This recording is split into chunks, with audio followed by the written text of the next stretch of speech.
Summary of There Will Come Soft Rains by Bradbury.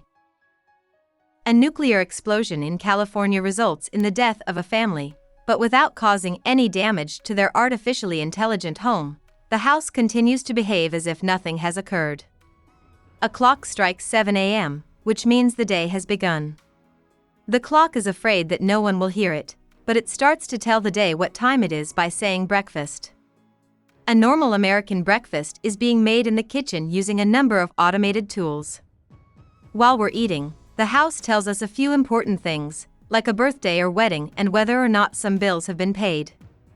The house looks very well put together and cares about the family's health, both physically and socially. When there are no children in the house, they tell them what the weather will be like on their way to school after breakfast. After having breakfast, the house quickly cleans up and says goodbye. From all over the house, small robot mice pop out of cracks and crevices and start to clean, dust, and sweep. They take their loads to a chute that goes to the burning once they have gathered everything they can carry. The house will be clean again soon, and the mice will be gone. The narrator pans out to see the outside of the house and the city as a whole when there aren't many people around in the late morning. On the side of the house, shadows of 4 people doing normal outdoor activities can be seen. Because the McClellan family was outside when the atomic bomb hit Allendale, they left these figures there. Parts of the house were spared from the full blast of the bomb because of their bodies, but the rest of their house is covered in burned pieces. The only house left in the whole city is this one. The city gives off a strong, nuclear glow at night. At noon, a surprise guest shows up. It's the family dog. If it were any other animal, the house would proudly refuse to let it in, but the technology that runs it is smart and can recognize the dog, even though it's not the same as it used to be. The house lets the dog in, even though it's hungry and has sores all over its body, but the pet gets a rude welcome when robot mice come out to clean up the mud it tracked inside. It looks like the mice don't want to do this because the house was already clean. The house seems pretty efficient, but the dog is freaking out when he realizes that the family isn't there anymore. There are pancakes cooking in the next room, and the dog gets very excited and ends up dying. With a morbid sense of order, the computer mice come back in a rush. There are sparks coming out of the furnace. After a few minutes, the dog's body is still not there. The house sets up a lot of fun things for the family who aren't there to do once the inside is clean again.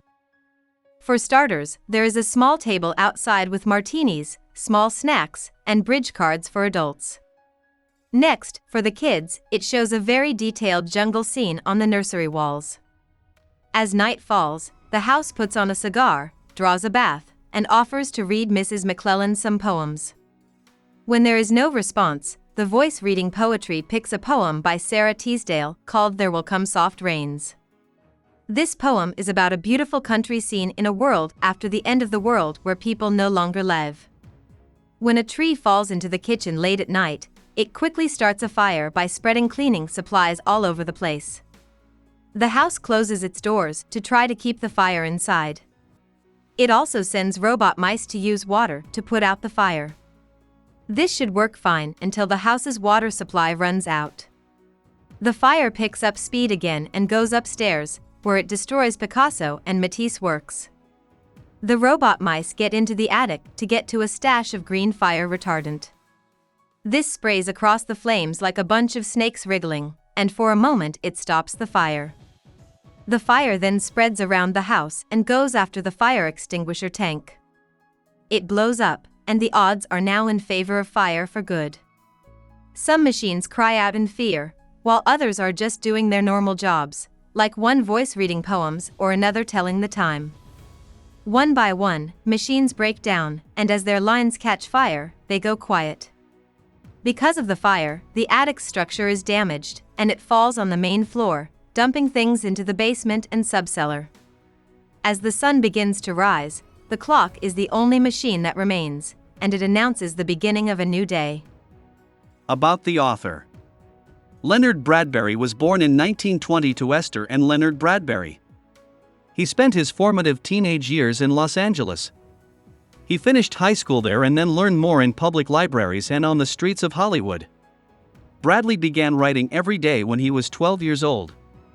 A few jokes and plays that he sold came out before Dark Carnival. His first collection of short stories came out in 1947.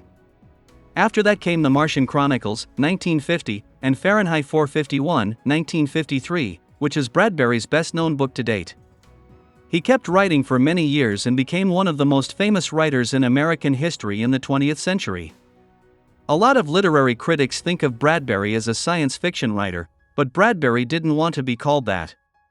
He mixed magic, horror, comedy, biography, and sometimes science fiction to make stories that are truly unique. A lot of Bradbury's creativity came from the fact that he never went to college.